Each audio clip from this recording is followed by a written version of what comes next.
그래서 자꾸만 또 문제가 해결되고 나면 또 다른 문제에 봉착하고 또 그 문제가 지나가고 나면은 또 새로운 문제가 일어나고 그래요.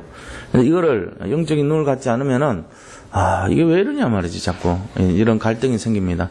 근데 갈등할 이유가 없는 것이 우리가 지금 진행되고 있는 모든 내용들이 전부 축복이라는 걸 알아야 돼요. 그래서 그 복음은 모든 것입니다. 복음은 모든 것이라고. 복음은 모든 것이고 복음은 충분한 것입니다. 복음은 완전한 것입니다. 이 세 가지 꼭 기억하세요. 복음은 모든 것이고 복음은 충분하고 복음은 완전한 것이다. 그래서 우리가 진짜 충분하기 때문에 충분한 것에서 찾으면 어떻게 되죠? 자꾸 갈망하면요, 여기에 하나님이 응답을 예비하시고 능력을 주시는 거예요. 힘을 주시죠. 내가 이 충분한 사람한테 가서 달라 그래야지 부족한 데 가서 자꾸 달라 그러면은 막 힘들어 하잖아요. 그러니까 모든 것을 다 갖추고 있기 때문에 자꾸만 거기다 대놓고 요청을 해야 됩니다.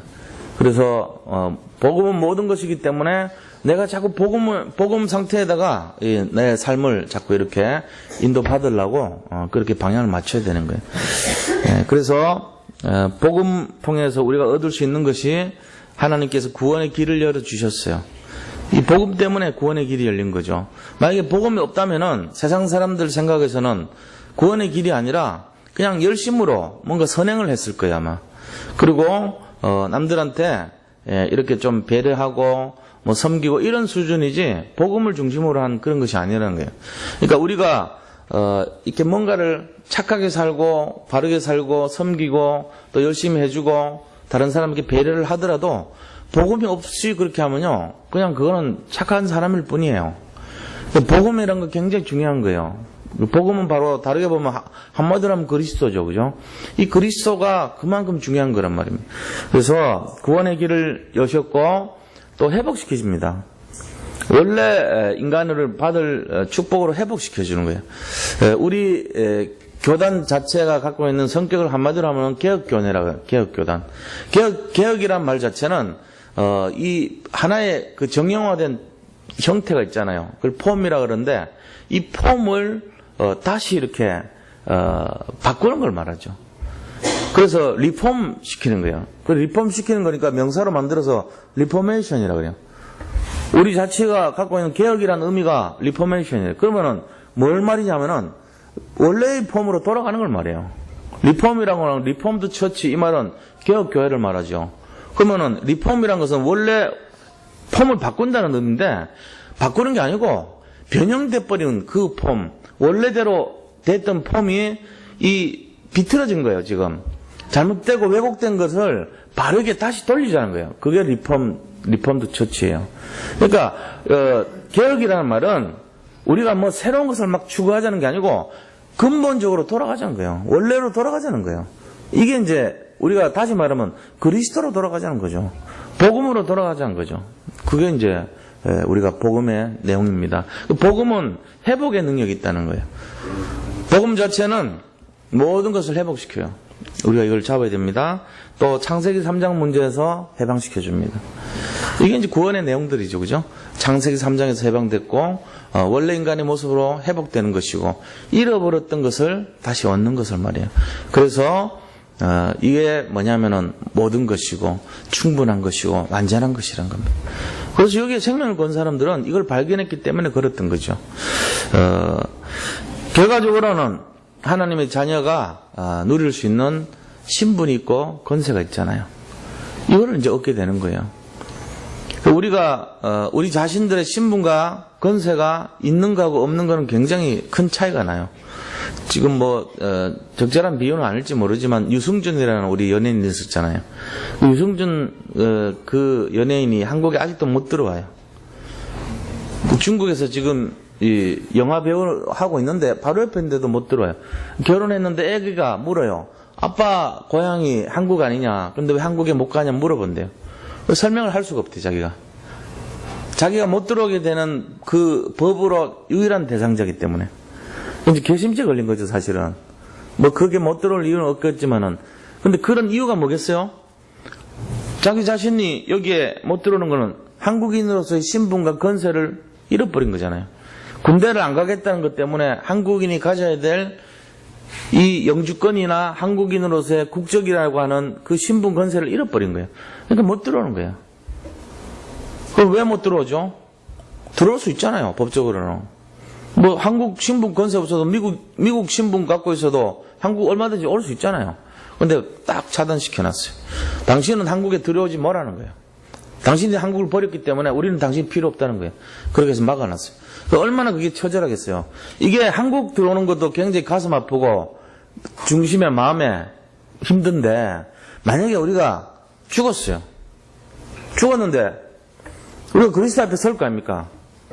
근데 예수님이 우리 보고 뭐라고 얘기하냐면은 이 세상 모든 사람들하고 똑같이 당신은 이쪽 길로 가라고. 우리를 완전히 지옥으로 가는 길로 구별시켜버려요. 그럼 어떻게 되겠어요? 비참하죠, 뭐. 근데 다행히 어떻게 하다가 예수님을 알게 되고 믿게 됐어요. 하나님이 허락하셨으니까. 내가 막 믿음도 있는 것 같지도 않고, 내가 신앙도 잘 모르는데, 어느 날 믿게 되니까 하나님이 나한테 함께 하시는 거예요. 그리고 내가 하나님 자녀가 된 거 있죠. 그리고 하나님 자녀가 갖고 있는 권세를 잡고 사는 거예요. 근데 그렇게 신앙이 좋은 것 같지도 않아. 내가 살아보니까. 기도를 많이 한 것 같지도 않고, 또 이렇게, 목사님 얘기하듯이 그렇게 말씀 잡고 기도하고 전도하고 이렇게도 안 살았어요. 그런데 이상하게 우리가 하나님 자녀의 신분이 딱 생겼고, 하나님 나라에 가니까 그거를 하나님께서 인정을 해주는 거 있죠. 그리고 왜 그러냐면은 법적인 거예요, 이게. 죄와 사망의 법에서 법적으로 해방됐단 말이에요, 우리가. 그래서 생명이 성령의 법이 우리를 완전 해방시켜버렸어요. 그 복음은 그런 것이에요. 법적으로 우리를 해방케 하고 자유케 하고 회복시켜주고 구원의 길을 이루게 하고 자녀의 신분과 건세로 회복시켜주는 거예요. 그래서 어떻게 살도록 만드냐면은 이 세상에 살 동안 이거를 누리도록 그렇게 허락하셨습니다. 그게 이제 홀리메이슨의 삶이라고 볼 수 있는데 성경 전체가 이 66권 전체가 메이슨들의 과정이라고 볼 수 있잖아요. 메이슨이란 게 결국 뭐냐면은 성전과 성막을 중심으로 했던 그런 건물을 짓고 이렇게 했는 그 역사가 바로 메이슨의 역사예요. 그런데 악한 세력들이 이것을 이끌어왔던 그 흐름이 있고 우리가 이거를 반대로 막아서 정말로 하나님 기뻐하시는 성전 중심의 메이슨 활동을 해야 되는 것이 우리의 사명이라는 거예요. 그래서 프리메이슨이나 아니면은 디모닉, 그러니까 악한 악령의 메이슨, 그죠? 데몬이라고 하잖아요. 마귀를. 마귀적인 메이슨 역할을 하는 디모닉 메이슨에서 그거를 막는 홀리 메이슨으로 우리가 벗어났단 말이에요. 우리는 신분이 홀리 메이슨이에요, 지금.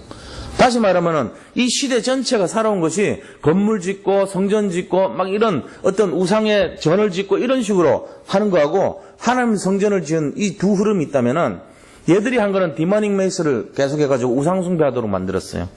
그래가지고 예를 들면은 어떤 우상을 만들고 거기에 절을 하게 만들고 이런 제도를 만들고 이런 디모닉 메이슨가 계속 있었는데 이거를 막는 홀리 메이슨은 하나님 성전, 성막, 그냥 교회, 그 다음에 회당 이런 식으로 어떤 그런 영적인 메이슨의 조직으로 우리가 세워진 거 있죠.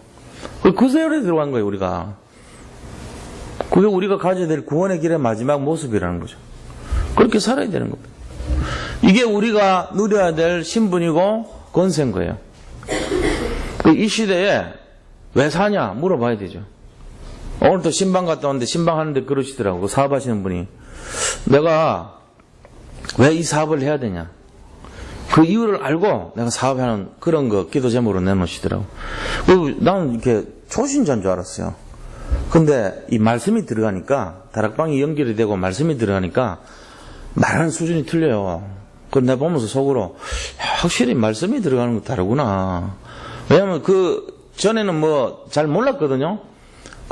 어떤 복음의 내용도 내가 볼 땐 잘 모르는 것 같고, 아직 영적으로 어린 신자 같고, 이런 입장이었는데, 이 다락방을 계속 한 몇 년쯤 했잖아요. 그러니까 이게, 말하는 게 달라지는 거예요, 이게.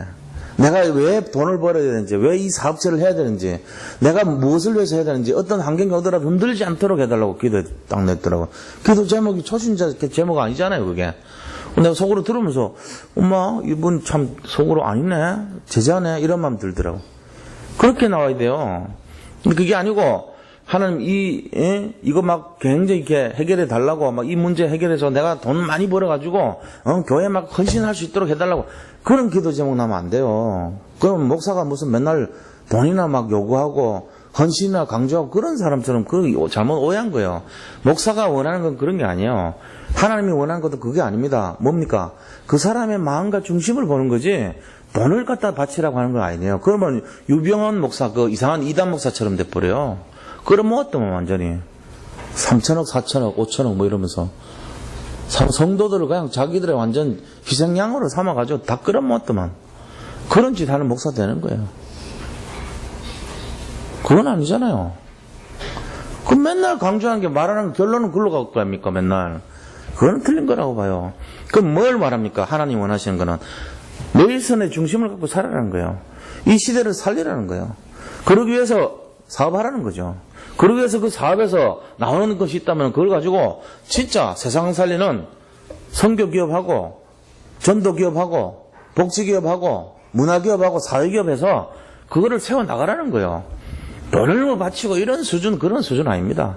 굉장히 다른 수준이에요. 차원이. 내가 진짜 뭐가 있다면 내가 이 사업을 해야 되는 이유를 알고 사업하는 거예요. 호떡 장사를 하더라도 하나님 선교기업 되게 해달라고 하면서 그 내용을 가지고 하는 사람하고 달라요. 그럼 하나님이 그 사람의 뭐 권리가 그 돈 모으겠어요? 그건 아니에요. 뭘 원하십니까?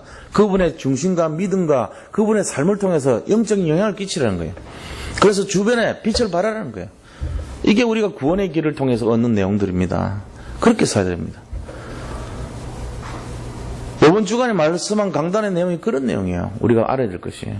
그래서 우리는 홀리메이슨의 대열에 들어가는 그 삶이 되어야 된다는 거예요. 돈을 적게 벌건 많이 벌건 재벌이 됐건 뭐 가난뱅이로 살든 상관없어요. 내 마음 중심에 그게 있냐 없냐 이거예요. 있다면 그 사람은 제자입니다. 없다면요 현실에 썩은 거죠.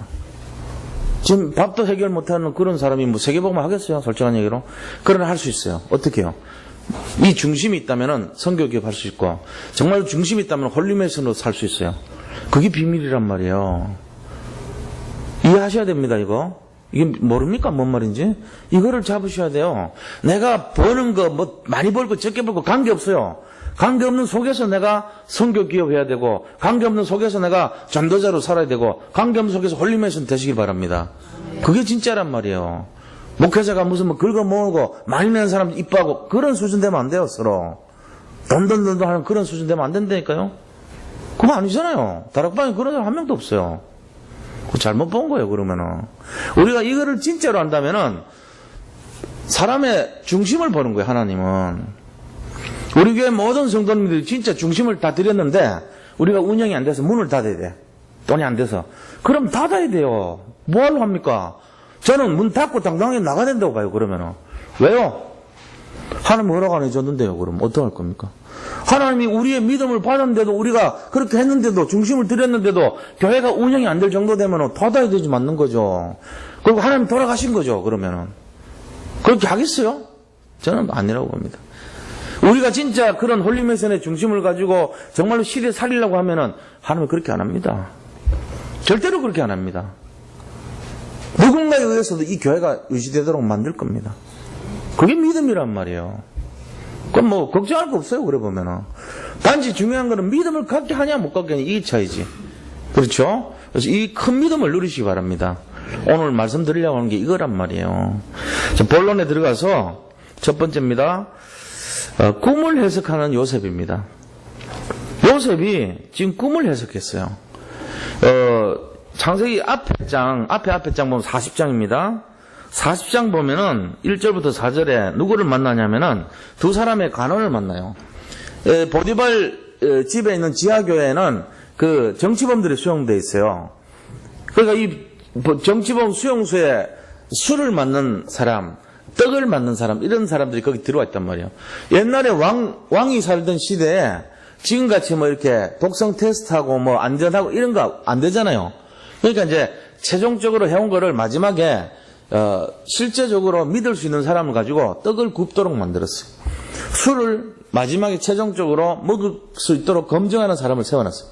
그럼 그 사람들은 자기의 신복인 거예요.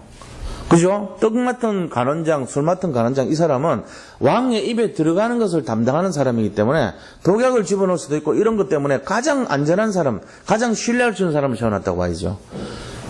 그런 사람이 옆에 이제 비서실장이란 말이에요, 일종의. 그래가지고 자기가 왕에 드리기 전에 포도주를 마셔요. 마시고, 이상 없습니다. 그럼 이제 일정 시간까지 견디고, 문제 없는 거 확인하고 왕이 먹도록 하는 거예요. 자기가 제1선, 그거를 검사하는 사람이죠. 떡 맡은 간원장도 자기가 직접 관리하는 사람이에요. 떡 굽는 것을 감독하고 이런 사람.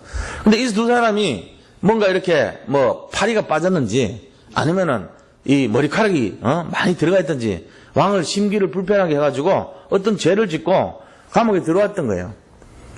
근데 그 요셉이 이제 만났죠. 요셉이 그때, 거기서 했던 것이 뭐냐면은, 감옥 간수, 일을 도와가지고, 감옥 총무 역할을 했던 거예요.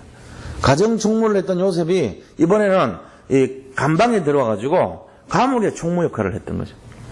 그러니까 거기 있는 정치범들하고 많은 대화를 했습니다. 대화를 하면서 자기가 자기 내용을 이제 얘기를 하고 했는데, 어느 날 이 사람들이 얼굴이요, 이 빛이 변한 거예요. 얼굴빛이 변해가지고 힘든 얼굴을 하고 있어요. 그래서 7절, 8절 보니까 뭐라고 되어 있냐면은, 요셉이 그 주인의 집에 자기와 함께 갇힌 바로의 신하들에게 묻되 어찌하여 오늘 당신들의 얼굴에 근심의 빛이 있나이까? 이렇게 질문합니다. 근심의 빛을 읽은 거예요, 요셉이. 그러면서 그들이 그에게 이르되 우리가 꿈을 꿨으나 이를 해석할 자가 없도다. 요셉이 그들에게 이르되 해석은 하나님에 있지 아니하나이까? 해석은 하나님께 있지 아니하나이까? 그럽니다. 해석은 하나님께 있다는 거예요.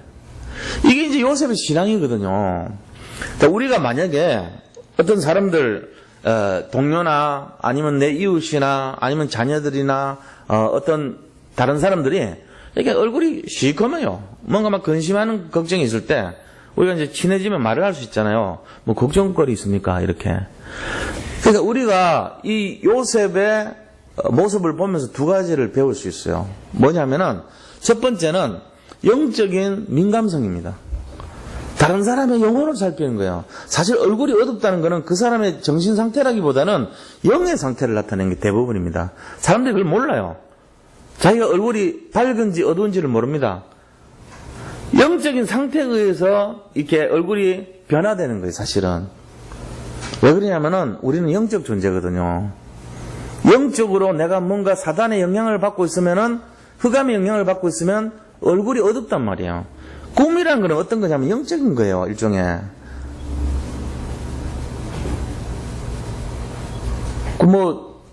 예를 들어, 우리끼리처럼 이렇게 이 자리에서 얘기하는 좀 하긴 한데, 이제 이식을 받았어요.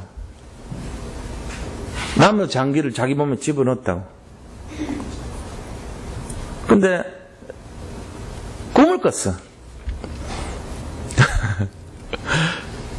꿈을 계속 꾸는 거야. 근데 이상하게 유목민 꿈을 계속 꾸는 거야. 의식을 받았는데 나는 그렇게 유목민 생활을 한 적이 없는데 계속 유목민 꾸는 거야. 예를 들어 왜 그랬을까 생각하니까 우리 형 한번 예를 들어보자고요. 우리 형이 맨날 산에 가가지고 거기서 뭐 이렇게 수렵 채취를 많이 하거든. 유목민처럼. 근데 이제 우리 교회 어떤 분도 그런 얘기 하더라고요. 자기가 이식을 받았는데 꿈을 계속 꾸는 거예요. 자기는 유목민하고 관계없잖아요. 근데 다른 나라 가서 이식 받았거든. 그쪽 사람이 유목민인가 봐. 그 유목민인데 감옥에도 왔다가 어떻게 사형수가 돼가지고 죽으면서 이식을 준 거예요. 근데 꿈을 계속 꾸는 거야. 자기는 왜 그런지 몰라. 뭔가 영적인 거야, 이게. 육체 장기지만 장기가 그쪽에 들어갔으면서 영향을 끼칠 수 있다니까요. 옛날에 카란가 해가지고 이 연속극도 한번 나온 적이 있어. 뭔가 이렇게 계속 반응이 일어나는 거예요. 그게 우리는 무시할 수 있는 건데 육신하고 뭐 관계냐는데 영적인 존재이기 때문에 영적인 사실이 있다는 얘기예요. 그러니까 보잘것없는 사실 같지만 꿈이란 것도요. 영적으로 우리가 뭔가 연결이 되어 있다고 볼 수 있어요. 그러니까 얼굴빛이 어둡다는 것은 영적인 문제거든요. 사실은 그게 육신적인 것 같고 돈 문제 같고 걱정 같지만은 알고 보면 내 영혼에 뭔가 영향이 온 거예요. 그러니까 얼굴을 변화시켜 버리는 거죠. 그거를 캐치하는 민감성이 있어야 돼요. 옆에 있는 사람이 뭔가 있는데 그냥 뭐 저 사람 뭐 힘든가 보다 이러고 돌아서는 그런 게 아니고 살펴야 돼요. 요셉처럼. 친해졌을 거 아닙니까 둘이. 그래서 뭐 화장지도 갖다 주고 치약도 떨어지면 갖다 주고 비누도 갖다 주고 면도기도 갖다 주고 이제 이런 식으로 했을 거 아니에요. 그 감옥 총무니까. 그렇게 하다 보니까 감방에 있는 사람들 요셉을 이제 사이좋게 지내죠. 이왕이면 뭐라도 하나 더 얻었어야 되니까. 뭐 그 안에 있는 뭐 불편하니까 간식도 더 주고 이왕 주는 거 건빵이라도 한 번 더 주고 이러니까 요셉하고 친하게 대화를 많이 했던 거예요. 그런데 얼굴이 변해 있으니까 요셉이 왜 그렇습니까? 무슨 일이 있습니까? 낯이 근심의 빛을 보고 물어본 거예요. 영적인 사실을 캐치했던 영적 민감성이 요셉에게 있었다는 얘기입니다. 그리고 두 번째 얘기가 내가 꿈을 꿨는데 뭐 이렇게 꿈자리가 좀 사납다. 우리나라 말로. 그런 식으로 얘기를 했단 말이에요. 꿈자리가 좀 뒤숭숭해. 근데 이걸 풀 사람이 없어. 그러니까 해석은 하나님께 있지 않습니까? 이게 두 번째 요셉의 믿음이에요. 요셉은 항상 했던 것이 하나님께서 하셔서 하나님이 지혜를 주셔서 이걸 항상 말해요. 우리는 뭐라 그럽니까? 내가 잘나서 내가 똑똑해서 막 이러잖아요. 그러고는 실패해버린단 말이에요. 항상. 뭐 내가 잘나고 내가 앞서면 실패해요. 되는 것 같은 거는 처음에 잠깐 돼요. 한 1부터 100까지 있으면 한 0.5 정도는 떼게 잘 때 내 때문에 내 실력과 능력 가지고 0.5까지는 끌어올 수 있는데 나머지 99.5는 하나님이 하시기 때문에 쫙 망해져요. 그다음부터. 그걸 몰라 우리는. 내 잘난 맛에 하는 거 0.5도 안 돼요. 0.01도 안 돼 사실은. 근데 그거 가지고 내 거를 내세우면 실패한단 말이에요. 전부 하나님께 맡겨야 돼요. 근데 요셉이 제일 성공했던 이유는 하나님이 하셔서 꿈풀이는 하나님께 있지 않습니까? 이러고는 딱 풀어준 거예요. 그러니까 그게 이제 요셉이 신앙 자세라는 거죠. 이걸 딱 배워야 됩니다. 그러면서 14절 15절 보면요 뭐라고 되어 있냐면은 묻습니다. 술 맡은 가는장하고 떡 맡은 가는장이 있는데 떡 맡은 가는장은 요셉 말대로 3일 뒤에 죽어요. 술 맡은 가는장은 요셉 말대로 3일 뒤에 복직이 됩니다. 그런데 이 술 맡은 가는장한테 말하기를 복직이 되거들랑 저를 잊지 마시고 제가 지금 억울하게 여기 들어와 있으니까 저를 좀 풀어주세요 하고 14절에 부탁을 합니다. 그런데 이 술 맡은 가는장이 실제로 요셉 꿈대로 그대로 됐는데 23절에 보니까 요셉을 기억하지 않고 잊어버렸더라. 이래 돼 있어요. 40장 23절에 보면. 그게 뭐냐면 하나님께서 그렇게 하신 거예요. 꿈꾸는 자 요셉에게 하나님이 어떻게 인도하시냐면은 하나님의 시간표를 가지고 하나님 계획을 성취하고 있는 거예요 지금. 우리가 이런 걸 볼 때 왜 그랬냐 말이죠. 왜 요셉이 그렇게 힘들게 하셨냐는 거예요. 하나님이. 이 레위기에 보면요. 또 이 신명기나 이런 제사 의식을 하는 부분에 보면은 이스라엘 민족이 제사를 지낼 수 있는 나이가 30세라고 나와 있어요. 이스라엘 민족에서 제사를 지낼 수 있는 나이. 다시 말하면은 제사를 지낼 수 있는 나이라는 말은 제사장이 이 고기를 이제 소나 양이나 염소나 아니면은 비둘기나 이걸 잡잖아요. 생명을 끊는단 말이에요. 이 동물의 생명을 끊을 수 있는 나이가 허락된 게 나이 30세 된 제사장부터 할 수 있어요. 그럼 이제 말하자면 목사가 목회를 하는데 강단에 설 수 있는 나이가 몇 살부터냐? 나이 30살부터 하도록 딱 돼 있단 말이에요. 그게 이제 하나의 법적인 근거였죠. 지금 실제로 30세 이상 될 때 안 쓰져요. 목회자들도. 근데 그게 이스라엘 법에는 어떻게 됐냐면요. 고위간직자들. 고위간직이 되려면은 나이 30살 될 때부터 고위간직자가 될 수 있어요. 이 다윗이 왕이 된 나이가 언제부터인지 아세요? 30세부터 나이가 그때부터 시작했어요. 30대부터 해가지고 왕이 되기 시작했다니까. 그래서 7년 반을 다스렸어요. 남쪽 유다를 37.5세까지. 그리고 나머지 2년 반을 북왕국 이스라엘이 갖다가 이것도 다스려 주세요. 갖다 바친 거예요. 그래서 나이 40세 될 때 완전히 합쳐가지고 이 남왕국 북왕국 합쳐서 왕이 돼버린 거예요. 40세 때부터. 그리고는 30년 동안 통치했죠. 70세 될 때까지. 나이 30대부터가 뭔 말이냐면 의미가 이제 제대로 뭔가를 할 수 있는 시작이다. 이래 본 거예요. 그런 의미를 갖고 있어요. 근데 지금 요셉이 꿈을 풀어주고 부탁한 나이가 28살 때였어요. 하나님 볼 때 이 아이를 총리로 만들어줘야 되는데, 총리라고 하는 건 국무총리잖아요. 그러니까 하나님이 굉장한 계획을 가지고 딱 운영하고 계시는 거예요. 나이 30이 되기 전에 나가면 안 되게 돼 있어요. 우리의 관점으로, 우리의 시간표 속에서는 하나님, 나는 왜 이렇게 맨날 꼬이는 인생으로 만듭니까? 나는 왜 이렇게 안 됩니까? 나는 지질이 왜 이렇습니까? 내 인생은. 이렇게 말할 수 있단 말이에요. 그게 너무너무 우리 인생이 그런 마음으로 너무 많이 살아요. 너무 우리가 불신앙하고 살고 있는 거예요. 하나님을 믿지 않아요. 왜 그렇습니까? 하나님의 시간표를 전혀 이해하지 못해서 그런 거예요. 하나님께서 반드시 무르익을 때까지 기다리도록 만드는 그 시간표라는 게 있는 거예요. 하나님이 그 시간표를 어기고 우리가 억지로 해버리면 어떻게 됩니까? 모든 게 다 틀리게 됩니다. 안 되게 돼 있는 거예요. 이 하다못해 조그마한 이 나비 한 마리도 이 날개를 깃 우자를 쓰잖아요. 그래서 나비가 번데기에서 이렇게 빠져나오는 것을 우화라 그럽니다. 우화. 깃이 돼갖고 나오는 과정을 우화라 그래요. 그 우화 과정에 8시간 정도 시간이 걸려요. 그런데 사람들이 그 8시간의 의미를 모르는 거예요. 이 시간표가 있는데, 그거는 어떤 의미냐면은 고통의 시간이에요. 해산의 고통이란 말이에요. 근데 그 해산의 고통을 통해가지고 이 나비가 빠져나오면서 몸부림을 칩니다.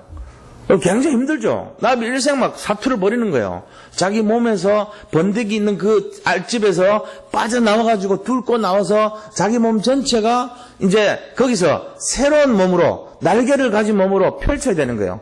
근데 펼치려고 하면은 용을 쓰는데 8시간 동안 천천히 막 이런 식으로 막 나비가 접혔을 거 아니에요. 그거를 막 펼쳐서 쫙 펼치는 거예요. 그래가지고 쫙 펼쳤어요. 그러고는 뭐예요? 그 안에다가 피를 집어넣어야죠. 그 날개 속에 혈액을 집어넣어야지 이게 쫙 펴질 거 아니에요. 그때 생긴 그 근육, 그 힘이 자기를 이끌어갈 수 있도록 만드는 거예요. 근데 그걸 인간이 도와줘요. 메스로 찢어버려. 15분 만에 나와요. 나와가지고 날개 펴지도 못하고 죽어버려요. 그러니까 그 발악을 하고 힘들게 용쓰는 과정이 이 나비가 나비 되게 하는 과정인데 우리는 그걸 모르니까 도와줘 버린다니까. 요셉이 나이 30살 될 때가 정확한 시간표고 총리가 되는데 우리가 그걸 만약에 도와준답시고 해버리면은 하나님 계획을 망치는 거예요. 우리 생각에는 저것만 안 하면 되겠다, 이것만 없으면 되겠다, 이 문제만 해결되면 되겠다, 저것만 없으면 되겠다, 이런 생각으로 가득 차 있거든요. 왜? 내가 왕이 돼가지고 내가 계획 세우고 살고 있으니까. 요번에 이것만 되면 되겠다. 되면 큰일 나요. 그거 되면요 진짜 큰일 나는 거예요. 하나님 딱 막아주시는 거예요. 내가 믿음이 없어도 하나님 사람인 걸 알기 때문에 보여주는 거예요. 그때 돼버리면 큰일 난다니까요. 우리는 몰라요, 우리 미래를. 하나님이 안 되게 만드는 이유가 있어요. 방해하는 이유가 있어요. 꼬이는 이유가 있어요. 왜요? 가장 귀한 것을 주시기 위해서 그래요. 그걸 발견해야 돼요, 자기가. 가장 귀한 게 뭔데요? 복음요. 복음은 모든 것이라고 그랬잖아요. 복음은 충분하다면서요. 복음은 완전하다면서요. 복음을 채워야죠, 먼저. 그거 채워야 되는데, 복음이 덜 됐으니까, 하나님이 복음 주려고 뭐예요? 과정을 주는 거예요. 연단의 과정을. 실현의 과정을 주는 거예요. 복음이 복음 되어질 때까지 계속 다루고 있는 거예요. 시달리게 하는 거예요. 근데 나는 왜 이러냐 말이지. 내가 왕이 아닙니다. 하나님이 왕이십니다. 하나님 계획 속에 들어와 있잖아요, 우리가. 그러니까 그 프로그램 속에서 우리가 사는 거예요, 지금. 그게 시간표라고 그런 거예요. 그래서 내가 이렇게 막혀있고 사방에 막 어려움 당하는 이유가 내 자신의 스스로에서 잘못이 아니라 하나님의 계획을 찾아야 돼요. 내가 잘못한 거하고 틀려요. 내가 잘못한 거는 아니에요. 내 체질이 그런 것이고 내가 지금까지 각인된 것이 그러니까 어쩔 수 없어요. 그런데 복음을 찾아버리면 각인이 치유되고 복음을 찾아버리면 하나님이 원하시는 뜻으로 돌아가고 복음을 찾아버리면 완성이 되는 거예요. 그때부터. 요셉이 그랬잖아요, 지금. 그래서 2년 동안 꿈을 기억하지 못하도록 만들고 그 다음에 어떻게 하냐. 그 다음에 시간표를 통해서 2년 뒤에 딱 그 일을 완성하는 거예요. 자, 그래서 큰 두 번째로 하나님의 영이 감동한 자. 하나님의 영이 감동한 자. 우리가 그걸 봐야 되죠. 하나님의 영이 감동한 자가 도대체 어떤 것입니까? 그게 보니까 41장 1절에 보니까요. 만 2년 후에 이 의미가 있죠. 우리는 이제 알잖아요. 만 2년 후에가 뭔 말인지. 만 2년 후에 바로가 꿈을 꾼 즉. 이게 바로 시간표란 말이에요. 바로가 꿈을 꾸도록 만들어주는 게 하나님이 하신 거지. 누가 했겠어 이게. 그것도 나이 30대 돼가지고 고위 간직 될 수 있는 자격 딱 됐을 때 딱 문제 일으키잖아요. 하나님이. 사건을 일으키는 거예요. 만 2년 후에 바로가 꿈을 꾼 즉. 그래 놓고는 그 꿈의 내용을 쫙 했는데 이 8절에 보세요. 41장 8절에 보면 아침에 그의 마음이 번민하여 사람을 보내어 애굽 점술가와 현인들을 모두 불러 그들에게 그의 꿈을 말하였으나 그것을 바로에게 해석하는 자가 없었더라. 이러니까 지금 막 왕이 막 심기가 불편한 거예요. 굉장히 막 꿈자리가 사납다 할 때만 또 이런 말 하고 했죠. 그 사람 불신자니까.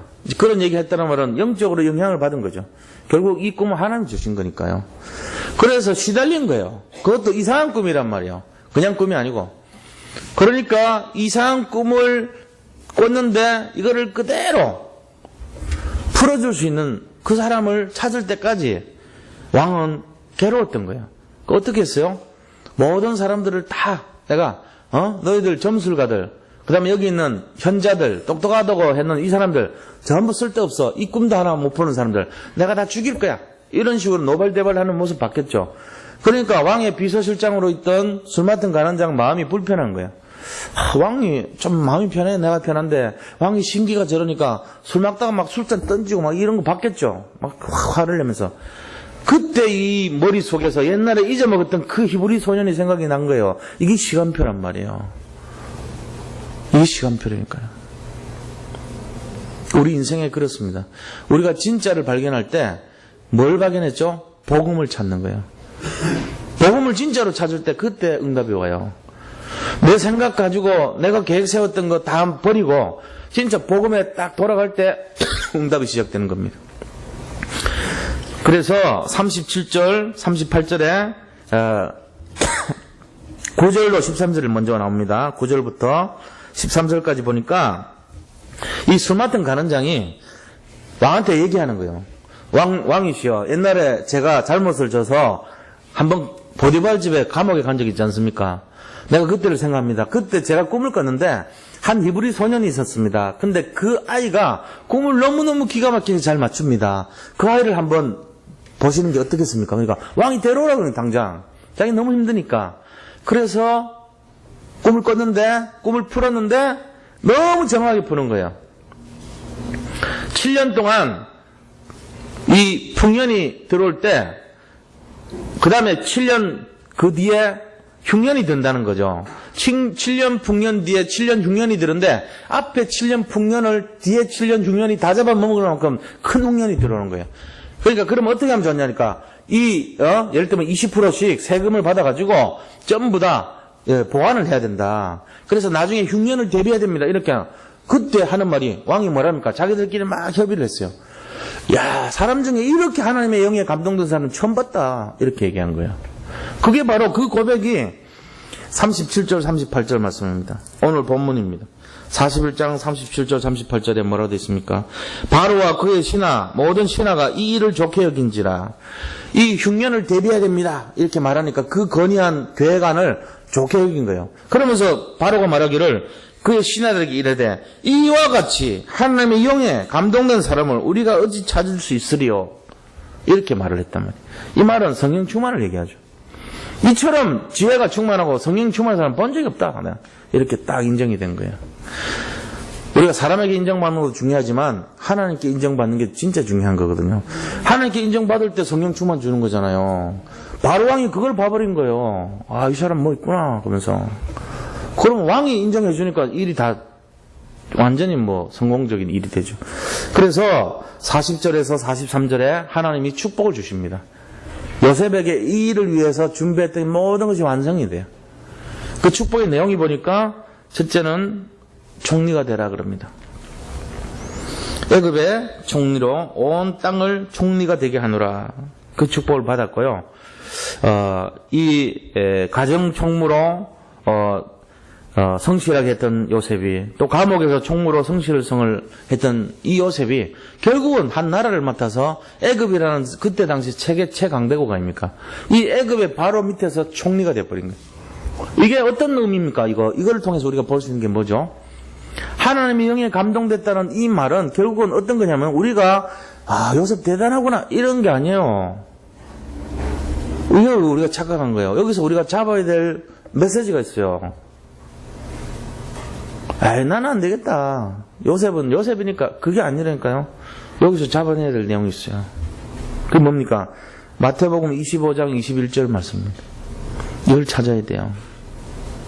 요셉이 가정 총무로 있을 때 세상 말로 대충 해버렸어요. 그럼 이런 축복 못 받아요. 요셉이 감옥 총무로 했을 때 대강대강 했어요. 지금 우리 자꾸 그런 얘기 하는 거 죄송하지만, 오늘 또 보니까 지하철 사고 났고, 오늘 또 보니까 무슨 독도 가는 배가 발전기 고장 나가지고 향하고, 지금 우리나라 총체적으로 뭔가 이게 막 어수선해요, 지금. 200명 다쳤더라고, 보니까. 상왕심리에서 그냥 박아가지고. 그 점검이 안 됐다는 얘기잖아요. 그리고 또 죽은 사람들, 세월호, 그 선원들 하는 행태 보세요. 그러니까 전체적으로 한 말이, 만약에 그런 사람들이 요셉이 거기 한 명이라도 꽂혀 있었다면은, 언약 잡은 요셉이 거기에 성실한 요셉이 있었다면은, 무슨 일을 하든지 간에 성실하게 했을 거 아닙니까? 사람들 다 살렸을 거야, 아마. 근데, 대강대강 했단 말이 전부 다. 자기 맡은 거 대충 하니까 어떻게 해요? 요셉이 국무총리 그냥 된 게 아니에요. 하나님께서 요셉의 모습을 본 거예요, 평상시 모습. 그게 마태복음 25장 21절 말씀이에요. 뭐라고 되어 있습니까? 잘하였도다, 착하고 충성된 종아. 내가 작은 일에 충성하였으니 내가 많은 것으로 내게 맡기리니 내 주인의 즐거움에 참여할지어다. 우리가 앞으로 장차 천국을 갑니다. 그럼 가서 뭘 따지겠어요? 이 땅에서 우리가 맡은 일에 대해서 얼만큼 제대로 했는가를 볼 거 아닙니까? 그건 큰 일이 아니고 작은 일이에요. 무슨 일이죠? 내가 맡고 있는 영역에 그 조그마한 일일 수 있어요. 근데 거기 일에 감동을 줄 수 있는 사람 같으면 그 사람은 하나님이 기뻐하시는 사람이 될 수밖에 없어요. 예를 들어, 자기가 어떤 일을 맡았어요. 비록 어떤 급여나 이런 거는 작을지 모르지만 거기에 최선을 다했어요. 워너메이커가 그랬잖아요. 이번에 보면은 워너메이커라는 존 워너메이커가 뭐 했냐면은 이 책방에서 일했거든요. 책방에서 일했는데 거기 있는 사람들이 막 그냥 대충 막 이렇게 얼렁뚱땅 해가지고 책 파면 된다고 막 그랬어요. 근데 워너메이커는 그렇게 안 했어요. 책을 정확하게 읽어보고 책의 내용들을 자기 나름대로 정리를 했어요. 그래가지고 사람들이 물으면은 이 책은 좀 어떤 의미에서는 좀 허접한 책입니다.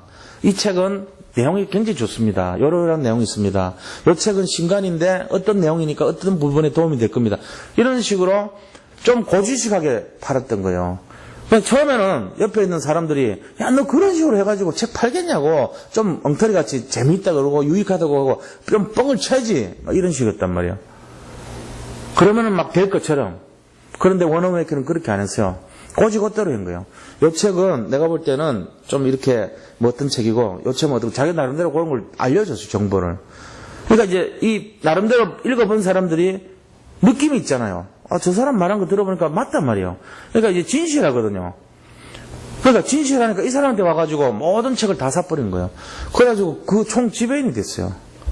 그 다음에 백화점 들어갔는데 왜 주인이 백화점을 맡겼냐면요. 존 워너메이커가 딱 맡았는데 카운터를 맡았어요. 우리 요새 보면 딱 이렇게 카운터 쓰잖아요. 누군가가 계산을 잘못해가지고 돈을 10불인가를 이게 덜 받아간 거예요. 근데 이걸 찾으러 계속 추적해가지고 찾고 저 꼴짜기까지 가가지고 그걸 돈을 줬어요. 근데 이 돈 받은 사람이 너무 기가 막힌 거예요. 야, 이런 사람이 있냐 말이지. 그래가지고 그거를 백화점 주인한테 얘기한 거예요. 이렇게 했다고. 그걸 알려달라 그런 것도 아닌데 너무 고마우니까. 그래서 소문이 퍼지니까 이 주인이 이 사람한테 지배인을 맡긴 거예요. 근데 워너메이커가 지배인 맡고 나서 그 다음에 한 것이 The customer is king 이래가지고 뭐 모든 그 광고지를 제일 처음 냈다 그러더라고. 광고지를 제일 처음 냈는데 모든 고객은 왕이다 이걸 처음 낸 거예요.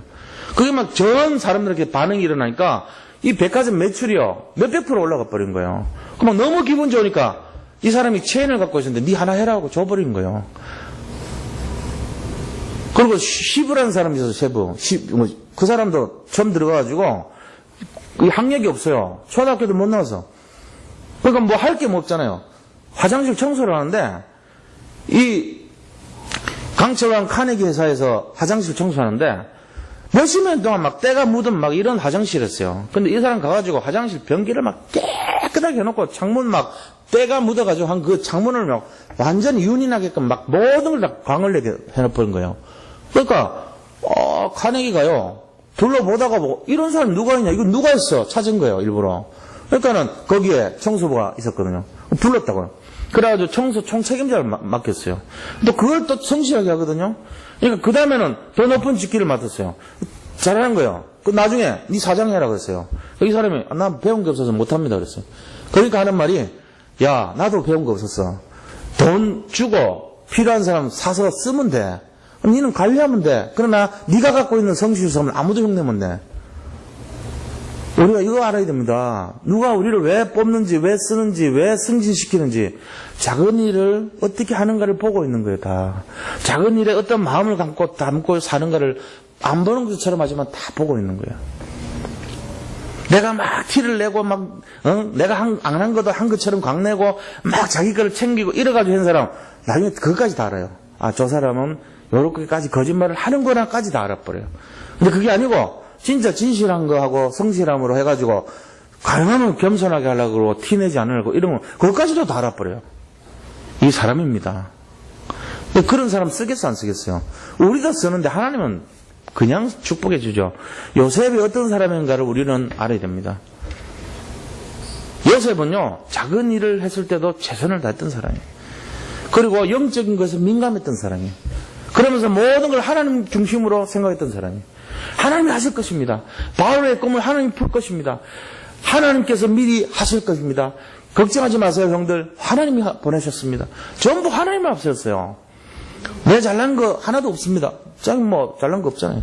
그게 요셉의 중심이었습니다. 우리 이거 배워야 됩니다. 결론적으로 말씀드리면요. 결론은 뭐냐면은 하나님은 사건을 통해 인도하실 때 우리와 항상 함께 하시고 결국은 축복으로 인도하신다는 겁니다. 그걸 아셔야 돼요. 반드시 그렇습니다. 언약을 갖고 있기 때문에 내가 뭐 믿음이 없어 보이고 이렇더라도 전혀 상관없이 어떤 면에서는 반드시 하나님이 사건을 일으키실 때 우리와 임만을 하시고 축복으로 이끌어 가신다. 이거 믿으셔야 돼요. 내가 하나님 사람이기 때문에 그런 거예요. 자, 두 번째는 뭐냐면은 하나님의 시간표는 정확하시다는 겁니다. 지금 뭐가 안 됩니까? 예를 들어 아니 뭘 투자를 했는데 뭐가 실패했습니까? 아니면 뭘 했는데 막 문제 생깁니까? 그건 하나님 정확한 시간표예요. 나한테 주시려고 하는 큰 응답이 있어요. 뭐가 인생 살다 보면은 이거 왜 이런 게 일어났냐 이유가 있다니까요. 그 하나님 시간표는 너무너무 정확해요. 그걸 찾으시기 바랍니다. 왜 이 시간표에 이런 문제 나와야 되는가를 찾으세요. 찾으시면 돼요. 세 번째는요. 모든 지혜의 근본은 하나님께 있어요. 이 세상 모든 지혜의 근본은 하나님께 있습니다. 우리가 하나님을 의뢰하는 사람은 지혜로운 사람이 됩니다. 그래서 이걸 인정하시기 바랍니다. 지혜의 근본이 사람에게 있다 해가지고 서울대 나온 사람에게 의존하면 실패해요. 100% 실패합니다. 하버드대 나온 사람에게 의지하고 매달리면 실패합니다. 실패해요. 그건 안 되게 돼 있어요. 그런데 모든 지혜의 근본이 하나님께 있습니다. 하나님을 매달리시면 승리합니다. 이거 비밀이에요. 이거는. 이거 하셔야 돼요. 오늘 또 승리한 날 되기를 축원드립니다. 자, 우리 받은 말씀 잠깐 잡고 같이 한번 기도하겠습니다. 정말로 요셉처럼 하나님의 영에 감동된